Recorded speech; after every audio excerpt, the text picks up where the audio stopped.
Welcome to Indian minor. और आज मैं आपके लिए लाया हूँ बहुत सारी इंफॉर्मेटिव चीज़ें जिसपे मैं काफ़ी टाइम से ये वीडियो बनाना चाह रहा था। और ये आपके लिए इतना इम्पोर्टेंट है, स्पेशली KS3M यूज़ करने वालों के लिए, क्योंकि KS3M के लिए आपको इम्पोर्टेंट अपडेट मैं पहले ही दे देता हूँ आज के डेट में कि जो इंडिया की गर्मी है उस हिसाब से KS3M सर्वाइव करना बहुत टफ हो जाएगा। जिसके पास AC है वो तक भी KS3M नहीं चला पाएंगे। That is my guarantee because I am the user of the KS3M।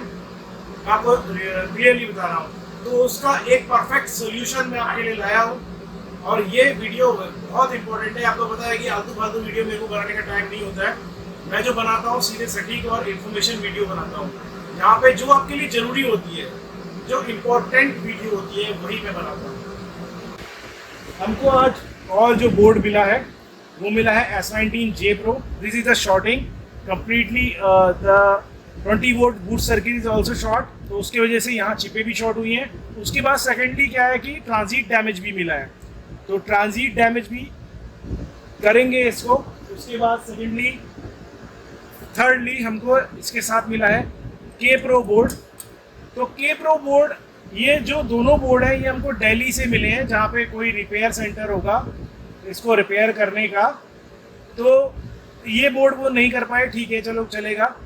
लेकिन इस बोर्ड में उन्होंने बैंड बजा दी है, मुझे ऐसा लगता है, बिकॉज यहाँ पे ये पूरा बर्न है बोर्ड। यहाँ पे ना ग्लू है ना कुछ है, ठीक है। यहाँ पे ग्लू है तो यहाँ पे समझ में आता है कि ये ग्लू बर्न है, बट यहाँ पे तो चिप बिट ब्रेक है, टूटी हुई है और बोर्ड के साथ बर्निंग है पूरी। और साथ में यहाँ पे जितनी भी रेजिस्टेंस और कैपेसिटर लगे थे, फिल्टर कैपेसिटर, वो कुछ है ही नहीं। यहाँ पे सब उड़ा रखे हैं, कुछ नहीं है। यहाँ पे थोड़ा सा टिन भी यहाँ पे पड़ा हुआ है, जो हम रांगा बोलते हैं, शोल्डरिंग वायर वाला, तो ये भी है। तो यहाँ पे बहुत कहानी डैमेज है। तो मुझे इस बोर्ड में डाउट है कि this board can be run और not, but we will check this board after some time. But right now this board हम ये वाला बोर्ड जो है we will do about to this board, हम इस वाले बोर्ड को करेंगे। उसके बाद अब आते हैं इम्पोर्टेंट नोट पे। तो मेरा आपसे यही कहना था कि क्या है कि जो KS3M है, KS3M इतना डेंजरस माइनर हो जाएगा गर्मियों में, बिकॉज वो बहुत कॉस्टली है। तब मैं उसको डेंजरस नाम दे रहा हूँ। आप लोगों ने अपना पैसा लगाया हुआ है, तो पैसा लगाया हुआ है और जिसकी ROI पूरी नहीं हुई है तो वो अभी तक टेंशन में बैठा हुआ है। तो मेरे पीछे आप देख रहे हो मेरा KS3M चल रहा है। तो ये है वो सोल्यूशन जो मैं आपको बताने वाला हूँ। ये वो सोल्यूशन है जो आपको क्या करेगा। ये देखिए, आप KS3M चल रहा है, ये चल रहा है ना KS3M। कोई ऐसी फर्जी वाली बातें नहीं है, जो है सामने चलता हुआ दिखाऊंगा, तभी आपको बता रहा हूँ। तो ये KS3M चल रहा है। उसके बाद यहाँ पे अभी है लॉट्स ऑफ वर्क, नीचे माइनर रखे हुए हैं, हाइड्रोल रखे हुए हैं, इन सब में भी बोर्ड्स हैं। इसमें भी बोर्ड है, इसमें भी बोर्ड है, ये सब बोर्ड रखे हुए हैं। इसमें आपका L7 है और S19J Pro है, S1990 टेराहर्ट्ज़ है, 88 टेराहर्ट्ज़ है। This is S19K Pro board, this is also S19K Pro board. यहाँ पे भी सारे S1990 terahertz J Pro board है। और अभी जो हमने माइनर कर दिए हैं, S19J Pro है, ये माइनर हो चुका है। ये भी S19J Pro है, ये भी हो चुका है। और ये S19K Pro है, तो ये बर्न है, तो इसमें अभी टाइम लगेगा। This is also burn board, all 3 boards are burn and all 3 boards are burn in this minor also, so it will take time. और ये है आपका क्या है, ये S19K Pro है, तो ये भी हो चुका है। इसकी पावर सप्लाई भी डैमेज थी एंड बोर्ड भी, 2 बोर्ड इसमें खराब थे, तो ये हो चुका है। दिस इज KS3M, और ये भी हो चुका है, इसके 2 बोर्ड खराब थे। उसके बाद नीचे आ जाते हैं, दिस इज S19, ये भी हो चुका है। और ये हमने कल मिला है S19 Pro, तो इसको अभी चेक नहीं किया है, बिल्कुल भी ऐसे का ऐसे रखा हुआ है। This is K7, all 3 boards are damage and मतलब फिजिकली डैमेज भी था और वैसे भी डैमेज था। तो right now the all 3 boards are done, ये भी हो चुका है। हाइड्रो के लिए अभी मेरी टेस्टिंग पिक्चर आना है, तो हाइड्रो का अभी टेस्टिंग का अभी टाइम नहीं है। तो 2 हाइड्रो है, ये भी आने वाले 2-3 दिन में हो जाएंगे। तो फाइनली उसके बाद आप ये देखो, जो मैं आपको बताने वाला था कि ये जो KS3M मैं चला रहा हूँ, तो यहाँ पे क्या है, ये मेरा इनलाइन ब्लोअर लगा हुआ है, और इनलाइन ब्लोअर के बाद यहाँ पे अंदर इसमें फैन सिमुलेटर लगे हुए हैं। तो फैन सिमुलेटर लगे होने के साथ साथ क्या है कि कूलिंग टेम्परेचर अभी मैं आपको इसका दिखाऊंगा। इसका कूलिंग टेम्परेचर सबसे बड़ी जो आइस रिवर बेवकूफ बनाता है, जो बाहर का टेम्परेचर जो हमें ब्राउजर में दिखता है, वो टेम्परेचर कभी भी सही नहीं होता है, क्योंकि वो सिर्फ एक बोर्ड का टेम्परेचर होता है। जो बोर्ड में टेम्परेचर सेंसर चिप लगी होती है ना, वो उसका होता है, बट चिप का टेम्परेचर मायने रखता है। और दूसरी आपकी बड़ी बात बताता हूँ, जब ये चिप का टेम्परेचर अप हो जाएगा ना, तो तब मैं आपको ये जो मैं आपको स्क्रीन दिखा रहा हूँ ना, ये स्क्रीन पे आप देखो कि लाइट की फंक्शनिंग दी हुई है। तो आपका ये वाला लाइट जो रनिंग चल रहा है, ये वाला जलेगा, उसके बाद साथ में ये वाला लाइट जलेगा हाई टेम्परेचर पे।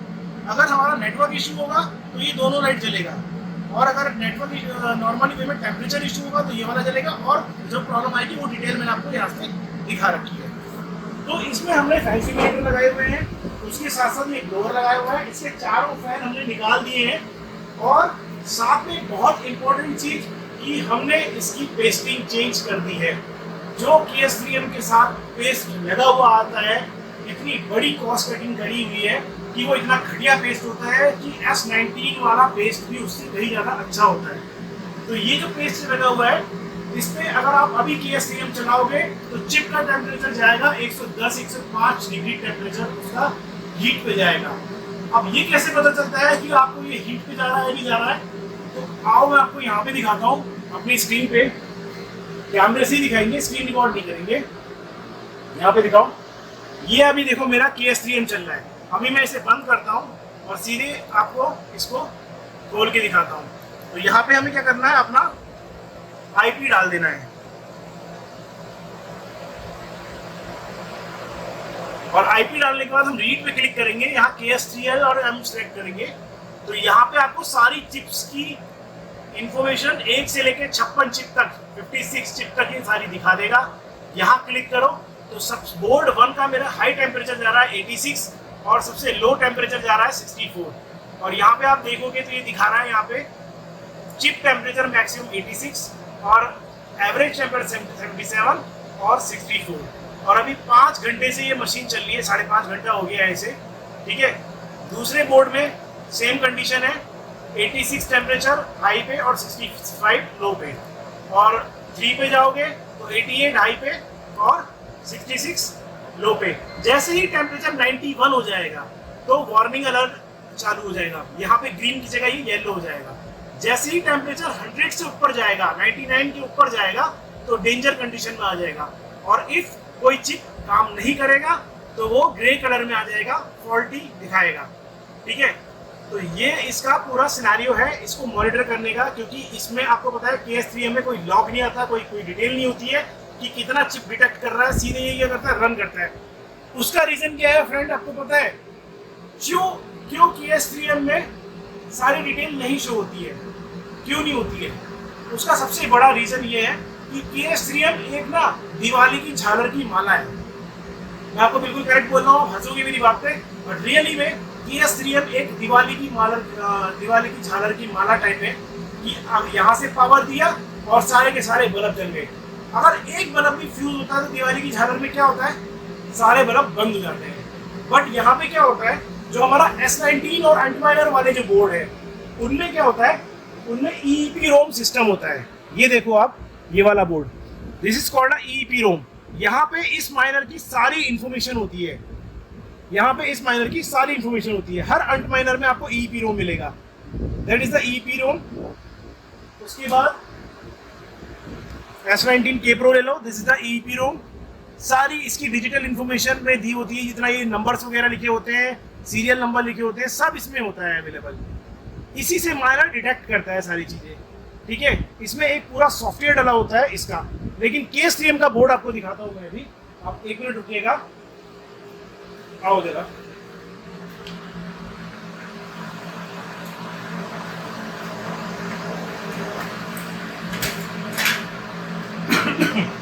This is the KS3M board.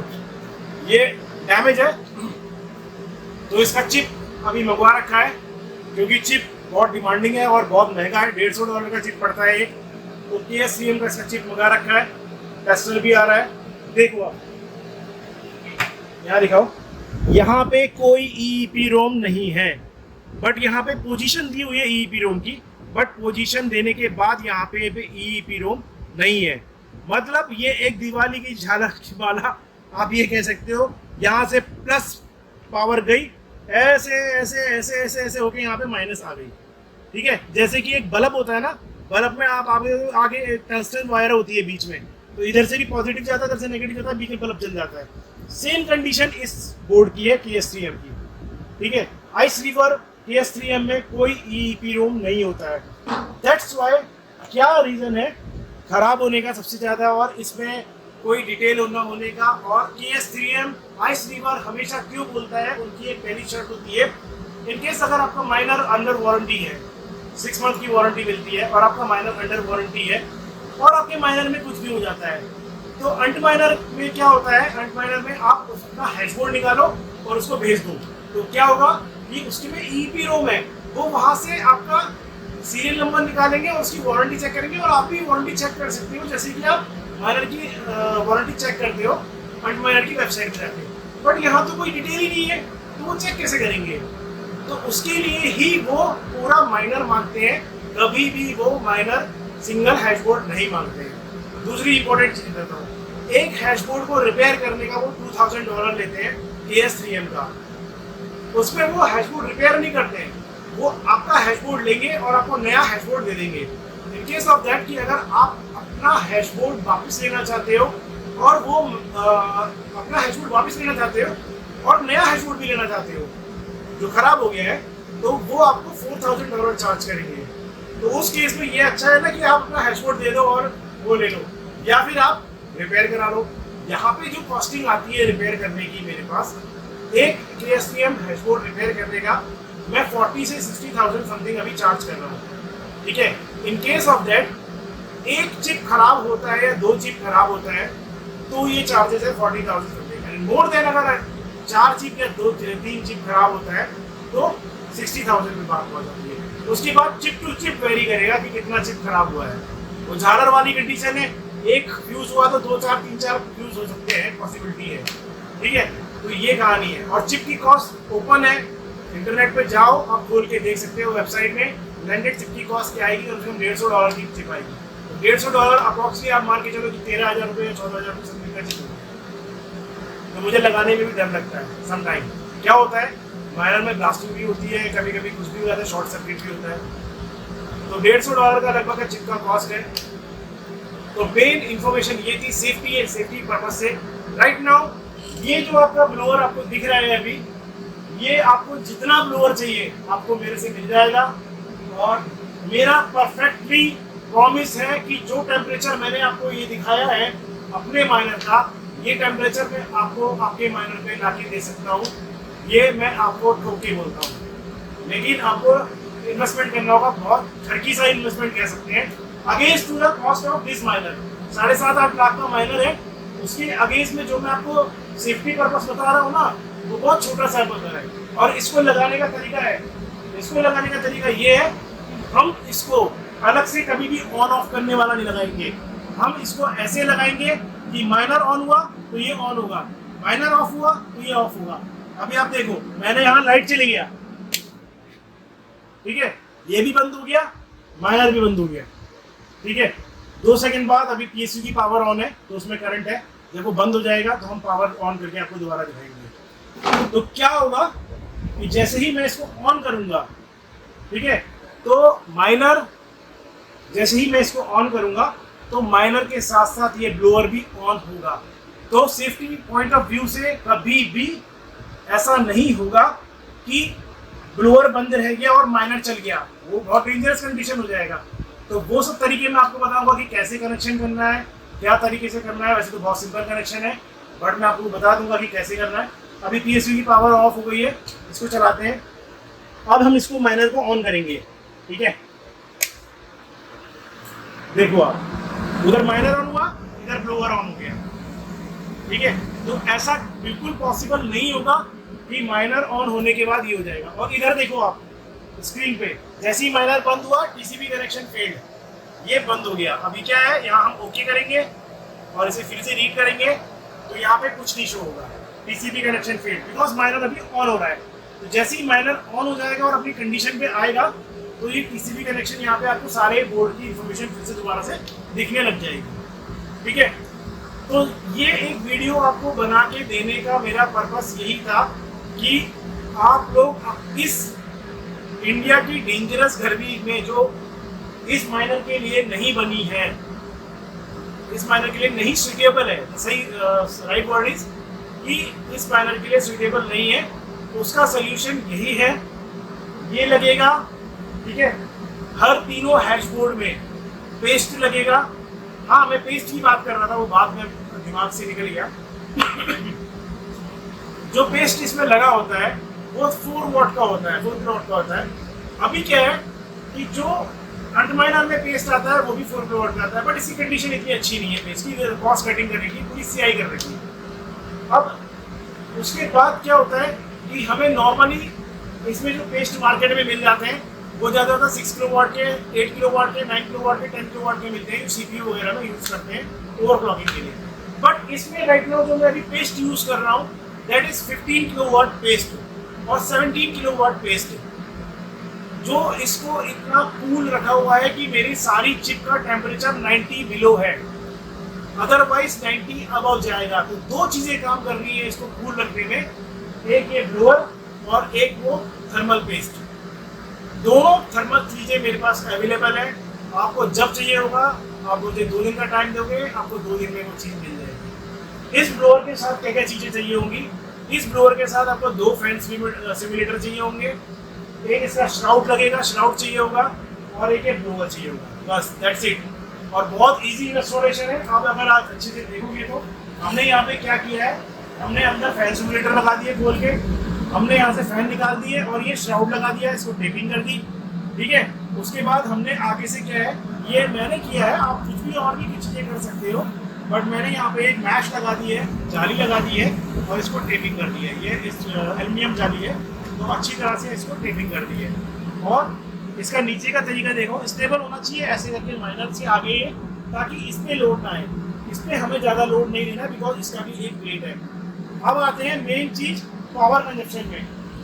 तो जो पावर कंजप्शन की बात करेंगे तो इसका जो पावर कंजप्शन है मात्र ये 130 वॉट लेता है, 130 वॉट। आप ये यकीन मानो मेरा कि जो चारों फैन है ना उसके अगेंस्ट में ये सिर्फ 130 वॉट लेता है, मतलब कि 2 फैन की पावर लेता है बस ये, ठीक है। सेम है, पावर कंजप्शन 2-3 फैन की है और ये अकेला चल रहा है, और 4 फैन का जरूरत नहीं है। पीछे से फैन निकाल लगे हैं, पीछे से ब्लैंक है, कुछ नहीं है पीछे। तो ये सारी चीज़ें हैं KSVM यूज़र के लिए। बाकी अपना चल रहा है, ये बाकी माइनर है जो रिपेयर के लिए आए हैं। कुछ बाहर झड़ी लगी हुई है तो वो भी रिपेयर कर रहे हैं, बट टाइम टू टाइम चीज़ें क्लियर होती चली जा रही हैं और माइनर लोगों के पहुँच रहे हैं। तो आप लोगों का बहुत बहुत थैंक यू गाइस, आप लोग मुझे सपोर्ट कर रहे हो, मेरे को ट्रस्ट कर रहे हो, मेरी वीडियो देखते हो, सब्सक्राइब करते हो। हालांकि मेरे पास इतने सब्सक्राइबर चीज़ें नहीं है एंड मुझे इतना कोई वो नहीं है, बस मेरे को स्पेशली ये है कि हाँ, जो मेरी वीडियो देखता है वो मुझे एक बार ये जरूर कहता है कि सर आप चीज़ इन्फॉर्मेशन वाली सही देते हो। और इसका रिप्लाई मेरे पास इंडिया से ही नहीं आया, many person contact me from the out of India, like Kuwait, Canada, Philippines, Russia और थाईलैंड। एंड मेरे बहुत अच्छे फ्रेंड भी बन गए हैं कुवैत में, थाईलैंड में, जो रिपेयर करते हैं, और आपस में हम लोग का एक ग्रुप बन गया है मैक्सिमम बाहर वालों से, कि हम लोग आपस में कम्युनिकेशंस करते हैं। और जो ये नए नए माइनर आ रहे हैं लाइक D1 है और KS3M है और आगे KS5 है, तो ये अंडरमाइनर का जो है, तो इन सब की रिपेयर और इन सब के टेस्टर अभी मार्केट में नहीं आए हैं, तो उनको हम आपस में मिलकर रिजॉल्व कर रहे हैं और इनके टेस्टर डेवलपमेंट चल रही है। जैसे ही टेस्टर आएंगे तो और ज़्यादा इजी हो जाएगी और सस्ती हो जाएगी repairing. But right now monopoly है बहुत चीज़ों की, तो इसलिए कॉस्टिंग ज़्यादा आ रही है KS3M आईसीवर को रिपेयर करने में, कास्टो माइनर्स को रिपेयर करने में। Reason is behind this only because सामने से भी ऑब्वियसली एक ही, जब पीछे से माल हमें महंगा मिलेगा तो आगे कॉस्ट ज़्यादा ही जाएगी। तो ये सारी चीज़ें मैंने जो आपको बताई ये सब चीज़ें हैं, बट आप अपने माइनर को सेव कर सकते हो विद दिस थिंग। आप बहुत अच्छी तरह से अपने माइनर को सेव कर सकते हो। आप ये लगा दो, आपको ये जितने पीस चाहिए इमीडिएटली 2-3 दिन के अंदर आपका ऑर्डर लग जाएगा और 5 से 6 दिन में आपके पास पहुंच जाएगा ये सारा सिस्टम पूरा, और रेडी है, स्टॉक है। आप आज बोलोगे, आज मुझे कांटेक्ट करोगे, आपको 5 से 6 दिन में आपके घर पे ये सिस्टम पहुंच जाएगा। ठीक है, तो थैंक यू गाइस। सब्सक्राइब करना, वीडियो को लाइक करना और शेयर करना, और आगे मैं आपको क्या ही बताऊं। और इनकेस अगर दैट आपको कोई भी माइनर में प्रॉब्लम है, कोई भी इशू है, तो आप मुझे कांटेक्ट कर सकते हो, भेज सकते हो अपने हैशबोर्ड माइनर जो भी है। तो मैक्सिमम मैंने आपको बताया कि बहुत चीप लेवल पे मैं आपको करके देता हूँ, बहुत चीप कॉस्ट रखी है मैंने रिपेयरिंग की, बिकॉज बहुत सारी चीज़ें यहाँ पे गलत हो रहा था, तो इसलिए मैं आया रिपेयरिंग में और मैंने स्टार्ट किया। पहली चीज़। दूसरी चीज़, माइनर रिपेयरिंग भैया आप ऐसी जगह कराओ, या हैशबोर्ड रिपेयरिंग ऐसी कराओ, या तो जहाँ हो जाए या फिर आप उसे हांगकांग भेज दो। बट ऐसी जो बैंड बज रही है ना, ये नहीं होना चाहिए। ये अगले बंदे का नुकसान हो गया पूरा। अब ये बंदा अगर हांगकांग भी भेजेगा ना तो क्या ही हो पाएगा। और इसमें अब इतना इतना इतना थिन इसकी रेजिस्टेंस है और इसकी जो कैपेसिटर है, फिल्टर कैपेसिटर, कि वो यहाँ तो मिलना पॉसिबल ही नहीं है। यहाँ इनका कोई सामान ही नहीं मिलता है, सारा का सारा सामान आपका हांगकांग चाइना से आता है। तो अब देखेंगे भाई, मंगाएंगे इसको, करेंगे क्या हो सकता है। तब तक तो हम ये लगाएंगे नहीं, तब तक तो टेस्ट भी नहीं कर सकते इसको कि ये ऑन है या ऑन नहीं है। तो ठीक है, इसमें तो अभी टाइम टेकिंग जॉब है, एडिटिंग के में बहुत सारा। तो मिलते हैं आपसे नेक्स्ट वीडियो पे, बहुत जल्द आपको एक और नई वीडियो बना के देंगे। और दूसरा और चीज़ें भी हैं, जहाँ पे पावर सप्लाई भी मैं कर रहा हूँ, तो पावर सप्लाई भी कुछ रखी हुई है जिनका सामान अभी आ रहा है। ऑलरेडी हम इसमें K2 की पावर सप्लाई की वो रिपेयर कर चुका हूँ। तो नीचे में ये सब दोनों जो S19 की पावर सप्लाई है, आप अगर कंडीशन देखोगे तो इस लेवल की पावर सप्लाई है, पूरी ब्लास्टेड हो गई है। यहाँ से यहाँ देखोगे तो ये फट गई है आईसी, ये कैपेसिटर डैमेज है, ये आईसी डैमेज है, ये क्या कहते हैं इसको, ये वाली चिप भी डैमेज है इसका, ये दोनों कैपेसिटर डैमेज है। इसमें ब्रिज बच चुका है, ब्रिज अभी सही है अभी तक की नॉलेज में, लेकिन आगे देखते हैं। तो ये हुआ इसलिए है, इन्होंने भाई साहब ने माइनर रखा हुआ था खिड़की में हमारी तरह, और पीछे से बारिश आई और करंट उठ गया। तो ऐसा भी नहीं करना जैसे मैंने भी रखा है, मैंने भी गलत रखा है। बट इसको मैं सेफली, इसको आगे से बारिश का कोई टाइम नहीं चल रहा है तो इसको करेंगे।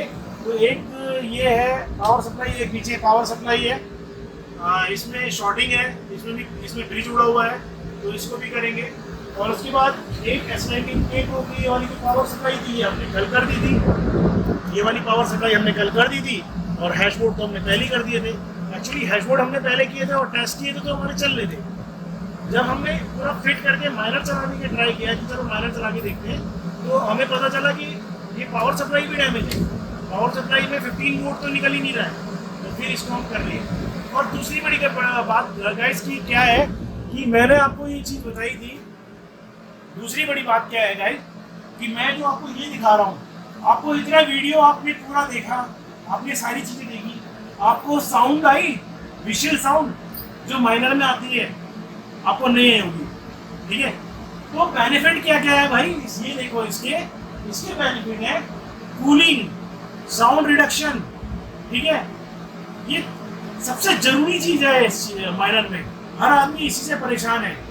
एक वो कहता है कि भैया मेरे पड़ोसी परेशान कर रहे हैं, मेरे घर से सी आवाज़ निकलता रहता है। तो बोलते क्या चल रहा है भाई, क्या चला रखा है, कोई कंप्लेन करता है, किसी ने बेचारों ने माइनर ही बेच दिए।